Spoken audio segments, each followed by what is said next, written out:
அடுத்த சம் பார்க்கலாம். 18 பவர் 7.9 பெருக்கல் 3 பவர் 0.1 பெருக்கல் 6 பவர் 0.1 வகுத்தல் 3 பவர் 4 பெருக்கல் 6 power 4 equal to 18 power X எனில் எக்ஸின் மதிப்பை காண்கன்னு கேட்குறாங்க. இந்த சம் பார்க்க தான் ரொம்ப கஷ்டமா தெரியும். பட் ஆனால் நம்ம நல்லா ப்ராக்டிஸ் பண்ணிருந்தோமா இந்த சம்மை பார்த்தோன்னே வித்தவுட் பென் யூஸ் பண்ணாமே நம்ம சால்வ் பண்ணிடலாம். ஸோ ஃபர்ஸ்ட் பாருங்க 18 பவர் 7.9.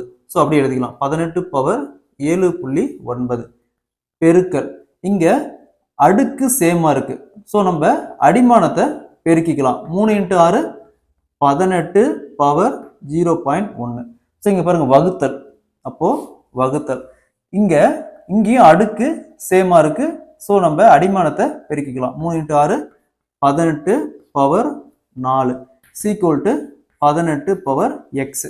ஸோ நெக்ஸ்ட் இது இங்க பாருங்க அடிமானம் சேமா இருக்கு. ஸோ நம்ம அடுக்க கூட்டிக்கலாம்.